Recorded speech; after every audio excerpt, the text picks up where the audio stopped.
কথাটো এনেকুৱা নেকি যে ভোট আমি চৰকাৰক দিওঁ কিন্তু বানপানীৰ ৰিলিফ আমি ছ'চিয়েল মিডিয়া ইনফ্লুৱেঞ্চাৰৰ পৰা বিচাৰোঁ?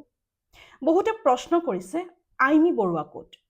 ভোট আমি আইনী বৰুৱাক দিছিলোঁ নে কোনোবা ছ'চিয়েল মিডিয়া ইনফ্লুৱেঞ্চাৰক দিছিলোঁ নে চৰকাৰক দিছিলোঁ? এই যে নেতাবোৰ ইলেকশ্যনৰ আগত আহে আৰু ডাঙৰ ডাঙৰ কথা কয়, এই নেতাবোৰ ক'লৈ গ'ল?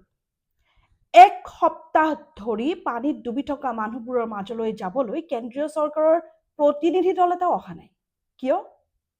বানপানী নাইকিয়া কৰি দিম বুলি টোপ দি আজি এটা টকাও যে ঘোষণা কৰা নাই কেন্দ্ৰীয় চৰকাৰে। কিয়? আমাৰ মানুহৰ জীৱনৰ মূল্য বিহাৰ বা উত্তৰাখণ্ডৰ মানুহৰ জীৱনতকৈ কম নেকি? প্ৰত্যেক বছৰে বান আহে অসমত, কিন্তু এইবাৰৰ বান বেলেগ।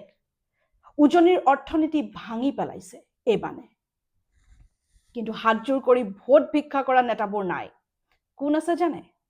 ৰাইজ। ৰাইজৰ লগত আছে, সহায় কৰিছে। মানুহ উবুৰি খাই পৰিছে। য'ত যিয়ে যেনেকৈ পাৰে তেনেকৈ সহায় কৰিছে। কিন্তু ভিতৰুৱা অঞ্চলত এতিয়াও পাৰ্যমানে সাহায্য আৰু খোৱা পানী নাই।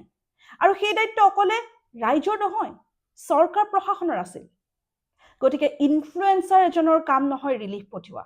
সেয়া চৰকাৰৰ সাংবিধানিক দায়িত্ব, যাৰ বাবে তেওঁলোকে ভোট খুজিছিল, আমি টেক্স দিছিলোঁ। গতিকে প্ৰশ্ন কৰিবলৈ যদি বিচাৰিছে, প্ৰশ্ন চৰকাৰখনক কৰক, নিজৰ MLA MP পঞ্চায়তৰ নেতাক কৰক।